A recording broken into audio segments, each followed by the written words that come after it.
The door didn't just open. It came off the frame. One moment Clara was standing at the stove with a ladle in her hand, and the next the whole cabin filled with cold air and the smell of horse and mud and something worse. The particular smell of men who have decided they don't need to be polite anymore. There were 3 of them.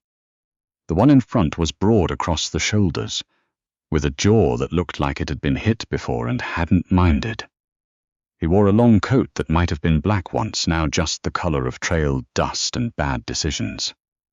He didn't say anything at first. He just looked at her, the way men look at things they've already decided belong to them. Clara didn't move. The ladle was still in her hand. Later she would think about that. How her first instinct wasn't to run, wasn't to scream, was just to stand very still the way a deer stands still, as if not moving might somehow make her invisible. It didn't. "You Clara Kett's widow?" the man in front said. She set the ladle down on the edge of the stove, carefully, like it mattered. "Who's asking?" she said. It wasn't a question the way she said it. The man smiled. It didn't reach anywhere near his eyes. He reached into his coat and pulled out a folded paper and held it up like it was a torch, and he was lighting the room with it. "Name's Renner," he said, "and this here is a deed of lien, signed by your husband. $340 against this property and everything on it." He let the paper hang in the air between them. "Harlan's been dead going on 4 months.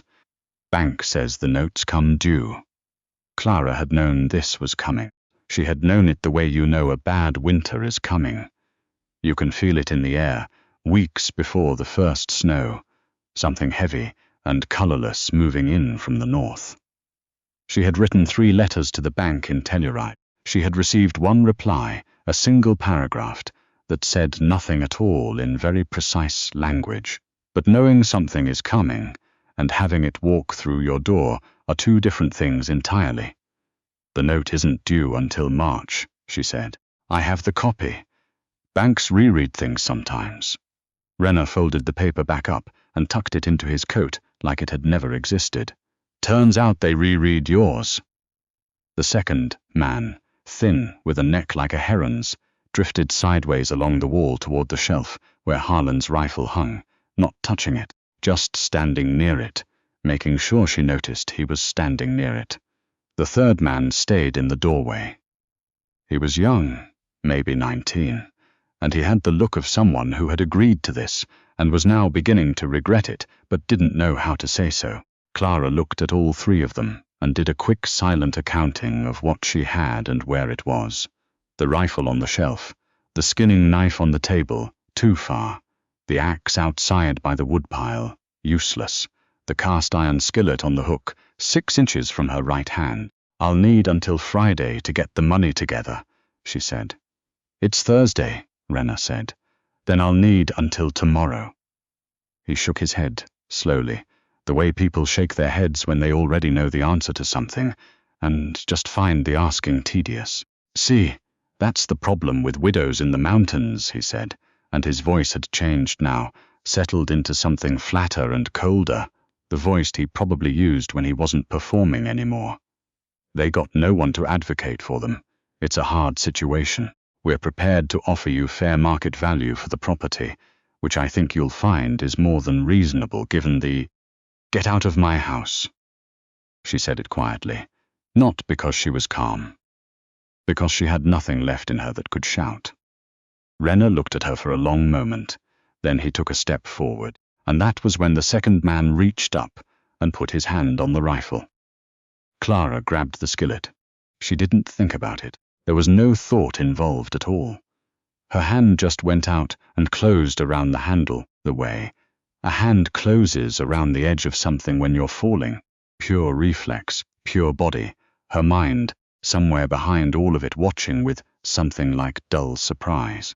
She swung it hard, and it caught the thin man across the forearm as he was pulling the rifle down, and the crack of it was so loud in the small space that all 3 of them froze for half a second. A frozen tableau, the 4 of them, in the wreckage of her evening, and in that half-second Clara thought, very clearly, "This is how it ends for me." Then someone said, from the doorway, "I wouldn't." She didn't know how long he'd been standing there. He was big in the way that mountains are big, not just tall but wide and solid, the kind of presence that changes the shape of a room just by being in it. He wore a canvas coat, so old the color had given up, and beneath it layers that suggested a man who had spent years deciding that warmth mattered more than appearance. He had a beard that had been growing since some time before the concern of other people, and dark eyes that moved slowly, and saw everything, and settled now, without hurry, on Rena. He was holding nothing. No rifle, no weapon she could see, just his hands at his sides, open, and somehow that was worse than if he'd been holding something. "I said," the big man repeated, his voice carrying no particular heat, "just wait." "I wouldn't." The young one in the doorway stepped back. He did it unconsciously, the way you step back from something without deciding to. Rena turned around fully. He was a man who had walked into many rooms and understood the calculation of them, and she could see him doing it now, running the numbers, measuring the distance, assessing whether the outcome justified the arithmetic. He looked at the big man for a long time. "This is a private matter," Rena said finally. "Door was open," the big man said. Rena's jaw tightened. "You got business here?" The big man's gaze moved then, for the first time, away from Rena, and it moved to Clara. It wasn't a long look. It was the kind of look that asks a question without asking it out loud. "Are you all right? Do you want me here? What do you need?" In a single glance, and then it moved back to Rena before she'd fully processed what she'd seen in it. "I do now," the big man said. His name was Weston. She learned that later, after Rena and the thin man and the reluctant young one had made their way back to their horses with a slowness designed to project dignity, and had ridden off down the mountain in the dark. She learned it when the big man had come inside. She had gestured, wordless, and he had understood the gesture, and stood by the door while she put the kettle on because her hands needed something to do. "Weston," she repeated. "Just that, just that." She looked at him. He was standing with his back to the wall in the particular way of men who don't like having doors behind them, and his eyes were moving around the cabin with a cataloguing sort of attention. Not nosiness, not assessment of her things, just the habit of a man who had spent a long time in places where knowing where the exits were had mattered.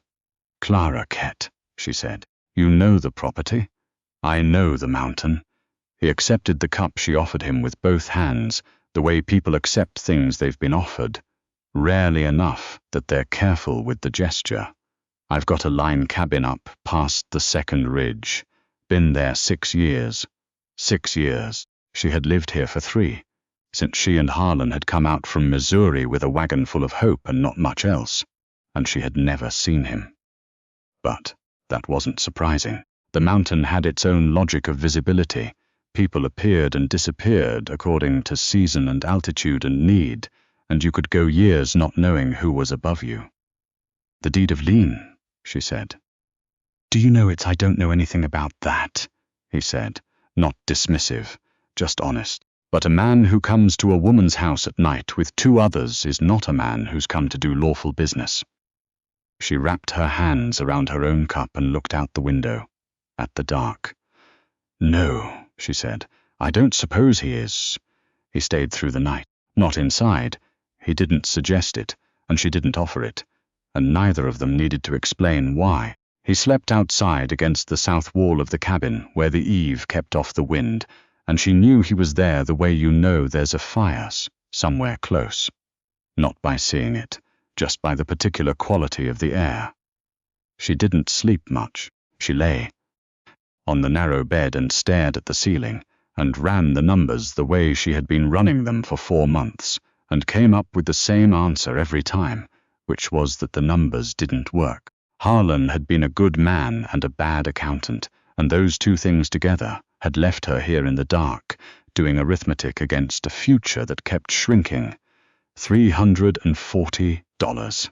She had 62. In the morning she made biscuits because it was what she knew how to do when she didn't know what else to do, and when she went to the door, Weston was already up, leaning against the corral fence watching the horses in the blue early light. He had his coat on and his hat in his hands, and he looked like a man who was deciding whether to leave.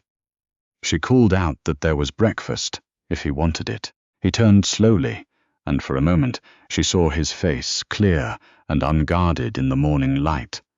Just a man's face, not young, but not old, with the look of someone who had made peace with a great deal of difficulty, and had not, in the making of that peace, pretended the difficulty hadn't been there. He came inside and ate without a word, but with the particular attentiveness of someone for whom a meal at a table is not an ordinary thing. After, she put the deed copy on the table between them. She had written the bank 3 times.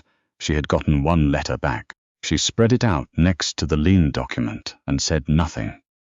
Just let him look, because she had learned by now that there were certain things you couldn't explain to people. You just had to let them see. He read slowly and carefully, running 1 finger beneath the words the way a man reads who taught himself and respects the act of it. When he was done, he looked up. "The signature date on the lien," he said. "What about it?" "Harlan was in Montrose in November. I know because I traded with a man who traded with him there, sold him a mule." He put his finger on the paper. "This says he signed this note on November 3rd, in Telluride." He looked at her. Telluride and Montrose are not the same place. Clara felt something shift in her chest. Not hope exactly, more like the ground getting slightly more solid underfoot after a long time of not trusting it. "Can you prove he was in Montrose?" "The man's name is Orendre," Weston said. "He's got a bill of sale with Harlan's name on it, dated November 2nd, day before this." He tapped the lien document once, deliberately. "You can't be in 2 places at once." She looked at the paper, then at him. "Why are you telling me this?" she said. He was quiet for a moment, not the quiet of a man who doesn't know the answer. The quiet of a man who is deciding whether the answer is the kind of thing you say out loud. "Because it's true," he said finally, and then after another pause, "and because it shouldn't end like this for you." They rode into Telluride on Friday morning. Weston had a horse, a grey mare of enormous practicality, and Clara rode Harlan's bay that had been standing in the corral for 4 months getting round and irrelevant. The road down the mountain was 2 ruts and a lot of optimism, and they didn't talk much on the way down, just the sound of hooves on frozen ground, and the occasional sharp crack of ice in the trees, the mountain making its own conversation. In town she had 3 things to do, and she did them in order. First, she went to the telegraph office and sent a wire to Orendre in Montrose, with a message that said she needed to know the date of the mule transaction and whether he still had the bill of sale and could he reply. "Today, please, this is urgent." The man at the telegraph window looked at her the way men in offices look at women who come in, alone, asking for things, that particular flat skepticism. That requires no justification and offers no apology. She looked back at him until he took the money and sent the wire. Then she went to the bank. The bank manager was a small man with enormous mustaches, the kind of man whose physical smallness has taught him to make everything else very large. His desk, his voice, his sense of his own importance. He stood when she came in, which she hadn't expected, and he gestured her toward the chair across from his desk with a courtesy so automatic it had lost all content. She put the lien document on his desk. She put her copy of the original note next to it. She said, "The signature date on your document and the date my husband was documented to be in Montrose are the same date. I have a witness who can testify to this, and I expect to have a bill of sale as corroboration by end of day." The bank manager looked at the papers. He looked at her. He picked up the lien document and examined it with the attention of a man who is hoping to find something wrong with her argument and is beginning to suspect he won't. "Mrs. Kett," he began, "the note as written gives me until March," she said. "I would like a written confirmation of that original term by end of business today." He looked at the document again. "I'll need to consult with. I'll wait," she said. Weston was waiting outside, on the bench with his hat over his face and his legs stretched out in the weak winter sun, and he sat up when she came out and looked at her. And she looked at him, and something in her face must have told him what he needed to know, because some of the stillness went out of him. Not relaxation exactly, more like the particular unwinding of a man who has been quietly prepared for violence and has just learned it won't be necessary. "Well," he said. She held up the paper. He nodded once. They went to the restaurant on the main street, which was the only restaurant, and she ordered coffee and a piece of pie that she didn't particularly want, but felt was appropriate to the occasion. He ordered the same. They sat at the window and looked out at the street and the cold and the mountains above the town that were always there, framing everything, reminding you of what you were small next to. "The wire from Montrose came while I was in with the bank," she said. "Dre remembered the sale. He's posting the bill of sale today." Weston drank his coffee. "So you have until March," he said. "I have until March." She turned her cup in her hands. "Which is still only 3 months, and I still only have $62. She said it matter-of-factly, because she had been living with it long enough that the shame had worn off and left just the plain arithmetic underneath. But 3 months is different from nothing. He was quiet for a moment. "What kind of work are you doing up there?" he said. "Trapping, some. Garden's done for the season. I've been cutting timber for what that's worth." She paused. "Harlan used to take mule loads down to the mine supply at Ophir, before he got sick." "I know that route," Weston said. She looked at him. "I run supplies sometimes in winter," he said, "when the weather allows." He looked out the window. "I could use a second pair of hands." "Through March." She held very still. It wasn't what he had said exactly. It was the way he had said it, the plain economy of it, no performance in it, no particular kindness, and no condescension either. Just a man stating a fact about logistics in a way that happened to also be a door he was opening. "That would be a business arrangement," she said carefully. "Yes," he said. "Split of the take." "Even," he said. She looked at him for a moment longer.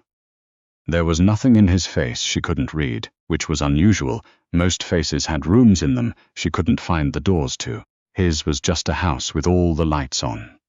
"All right," she said. He nodded and looked back out the window, and that was the whole of it. They worked through January. It was hard work in the way that mountain work is always hard.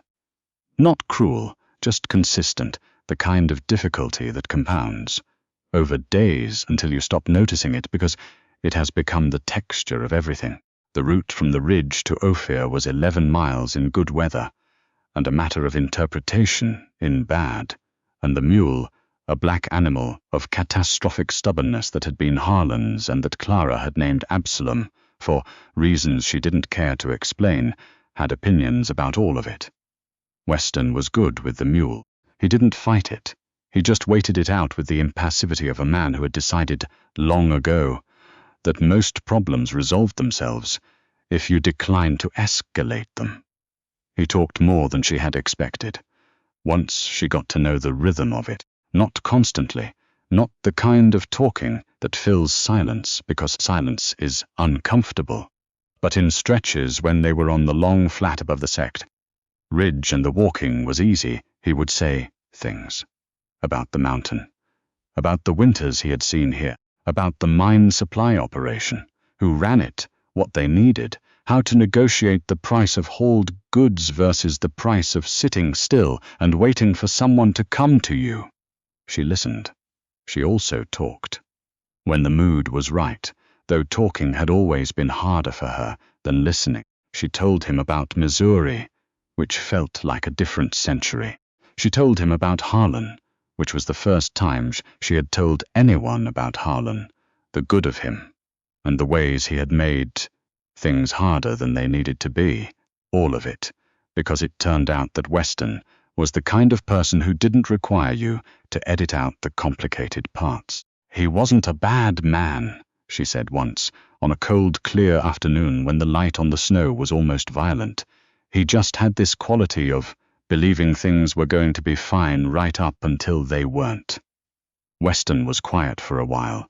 Some people are built that way, he said. It gets them through things sometimes, gets them into things other times. Yes, she said. That's exactly it. They walked on. What got you through? She said, not accusing him of anything.